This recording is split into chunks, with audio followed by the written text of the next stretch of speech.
Finally, I am in France to drive what must be the most anticipated car of the year, the Renault 5. And I've been really excited about two things on this car.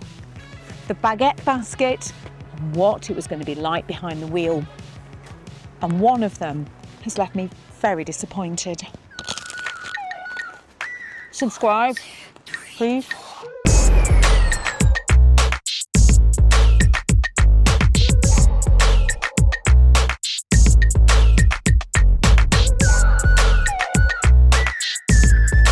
So the Renault 5 live and unleashed. Let's have a proper look at it. And this is the first time I've seen it outside the studio, and I do think it looks really, really very nice.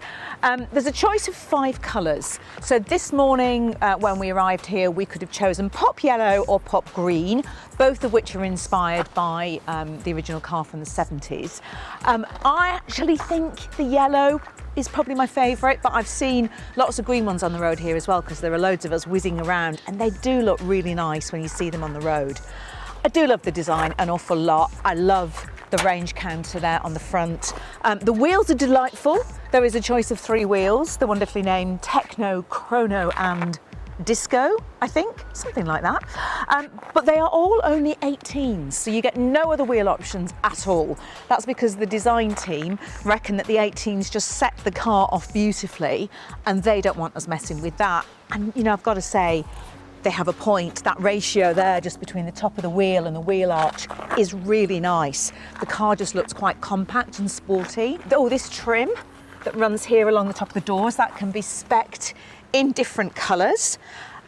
Oh, and on the roof you get a choice of 5 different designs, including a massive 5, just I guess in case you forget what car you're driving or you're struggling to find it in the car park. One thing I would say though is just looking across here, there are a couple of points that I can see where it's just starting to lift slightly.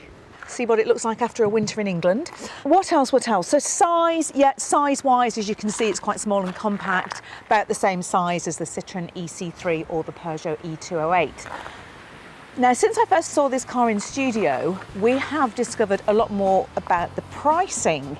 And I have to say, when I found out about that, it brought a smile to my face.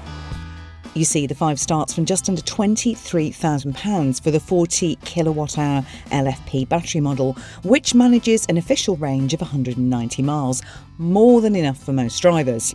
If you do need more range, then the more powerful 52 kilowatt-hour model is the one you want.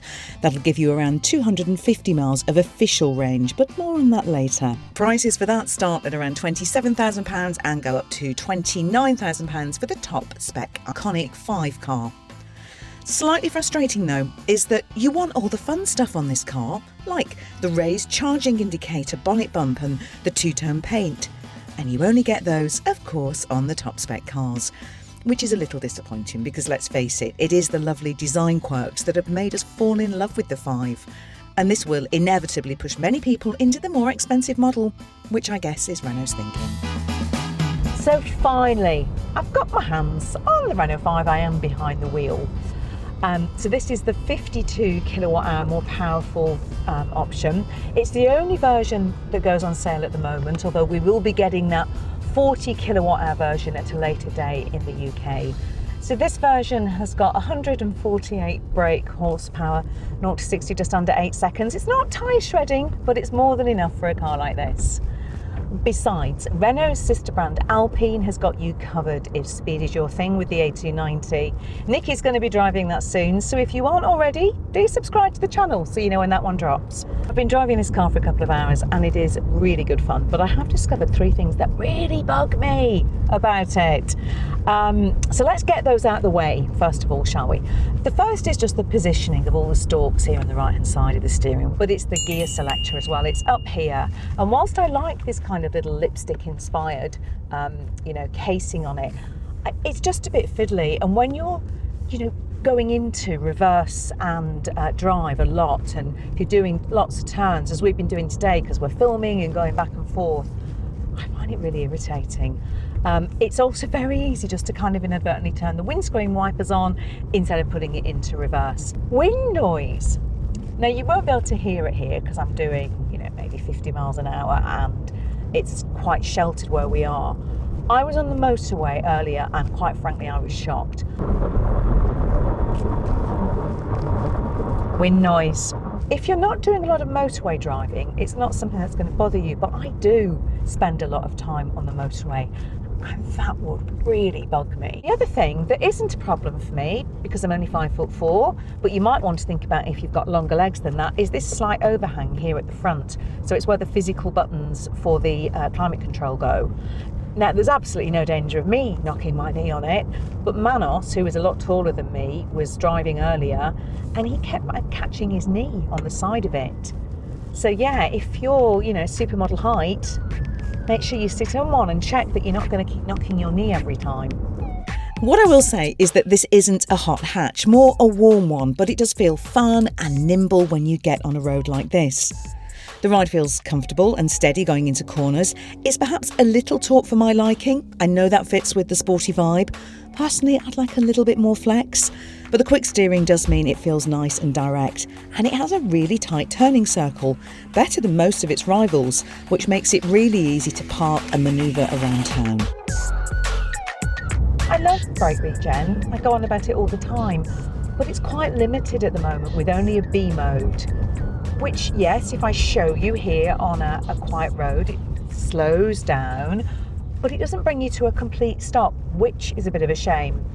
However, I'm reliably told by senior execs at Renault that a more advanced 3-phase brake system like you get in the Megane and the Scenic is going to make it onto the 5, but not for a few years. One other detail I do love in here though is Renault's My Safety button. So this lets you save your preferred safety settings, all the driver assistance programs.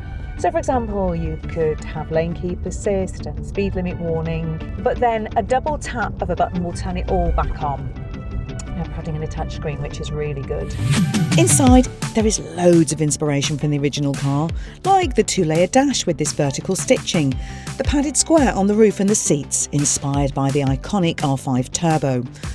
But the design team have been careful not to make it seem vintage, giving it a modern feel, and I reckon they have succeeded. Inside there are 3 trims. Entry level is Evolution. There's no adaptive cruise control, but it does get those 18-inch wheels. You get parking sensors, keyless entry, climate control and LED lights. Now this is only available on the smaller battery. Next step up is the Techno. That adds adaptive cruise control, the hood charging indicator, 2-tone paint and a reversing camera. Ioniq 5 or Sunk tops the range and that adds a heated steering wheel and seats, blind spot warning, lumbar adjustment for the driver and those various decals on the roof, whilst a Roland Garros trim will join the range next year. Back to the personalisation in here. So for the gear selector you get a number of different covers that are inspired by Chanel lipstick, and they've got different kind of 3D printed accessories that you can pop around the place. And what I think is really interesting is that Renault has said that every year they will introduce a new top level trim which will include different accessories and laser printed things to keep in line with the fashion industry. So it's the kind of the new season, which I think is quite a smart thing to do. I love the pops of colour in here. I really love the stitching. We've got miles more details about that on that walk around video. However, what I don't love quite as much, now I'm actually in the car itself, is just the quality on some of the plastics, some of the areas that you touch a lot. It just doesn't feel very nice here in the middle, and that just feels, I don't know, just feels a bit flimsy. However, I will say that for a French car, the cup holder is excellent. It fits my big cup of tea in, which is brilliant. Okay, so here in front of you, you've got the infotainment system, which is made up of 2 screens. One for all the driver's info, and of course one for all the mapping and entertainment and all of that kind of stuff. I love the way that they're slightly curved and slightly just angled towards the driver. Really like that. What I don't love though is that it doesn't feel that solid. The housing around the outside of it just feels a little bit cost conscious. Hey Renault! Renault! Hi! Do I need to press something? Renault! Hey Renault! Hey Reno! No? Reno doesn't want to talk to me. Reno is a little AI avatar that looks a bit like that Microsoft paperclip you used to get. And it's meant to tell you things like, hey Renault, where can I buy a good baguette? but Renault doesn't want to talk to me. Maybe it's just me. Maybe I'm just not pressing Renault's buttons at the moment. I'm very happy though to see that there are physical buttons here for the climate control, which I like a lot. No needing to fiddle around too much in the screen. And also you've got just a nice sort of feeling to the steering wheel. And again, buttons for all the driver functions that you need and for when you're making calls, things on here. However, another thing that annoys me is the volume control is down here. And it's just in a really awkward position, and it's really irritating when you're driving to have to access it. So I'd much rather there was something here on the steering wheel just to allow me to quickly turn volume up or down, or pause it or change channels. If you remember our first look video that we did in the studio, what I loved the most was the baguette basket. And here is a half-eaten baguette to go into it. Don't judge me, I blooming love carbs, particularly French bread. Only there's no baguette basket. Manos, what can we do? What? Okay. Ah, I get you. Yeah, see? Who needs a basket? Okay. It's gonna fall off, isn't it? My baguette's getting droopy. Oh dear, that's a very sad baguette. Anyway, moving on.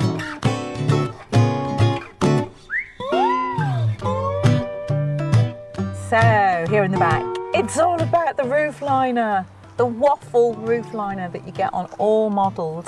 I absolutely love it. I know you're not going to spend a lot of time looking up at it, but it's that attention to detail that I like about the interior. I also love the lovely seats with the stitching and the 5, and the fact that when you go into the pocket in front of you, you get that. A little history lesson on the previous models. Those are the things that make this car special. Perhaps what's not special is legroom. It's all right. That's set for Manos, who is over 6 foot in the front. I'm 5'4", so I'm not massively tall. And I'm okay, but I think anyone much taller than me would struggle a bit in here. There's also not much room to scoot your feet under as well. So I can get my left foot under the seat, but there's something blocking my right foot. So you don't get to take advantage of that extra space just to stretch out a bit. Other than that, you've got dual ISOFIX points on both of the outside seats. Unlike the Insta, it's kind of a 3-seater. Not so sure you get 3 adults in here. It would be very snug.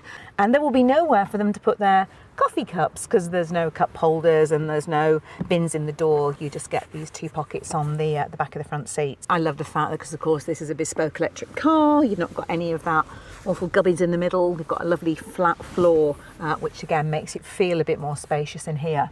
Yeah, it's absolutely fine. It's a small car, it's small in the back, but I think it does the job.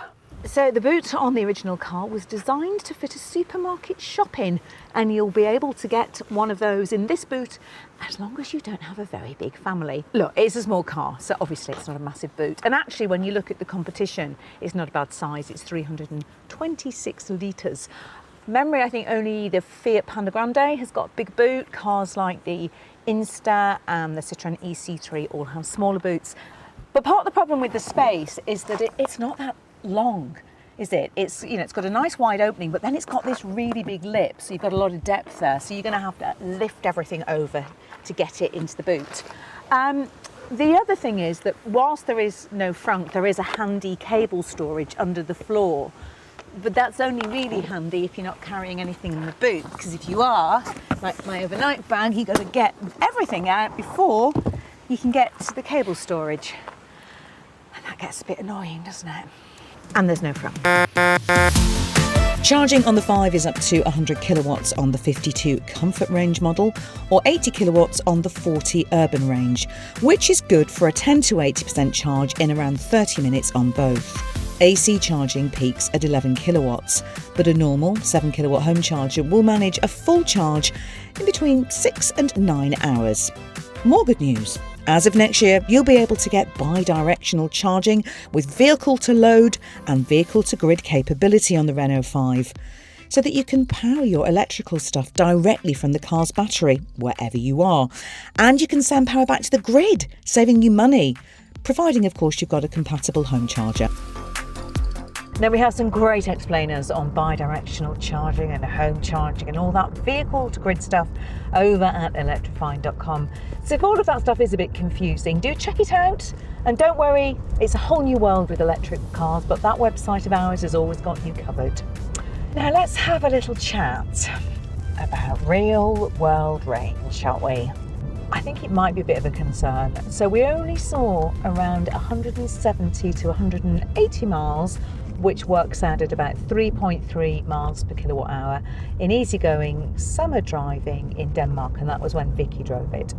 On these roads in France today, on a lovely warm autumn day, it's gorgeous, I'm getting around 210 miles out of the full battery. It should be more like 250 miles now, shouldn't it? Look, it's not quite as low as Vicky was getting, but then she's probably a lot heavier on her right foot than I am. But I think it's still just a bit disappointing.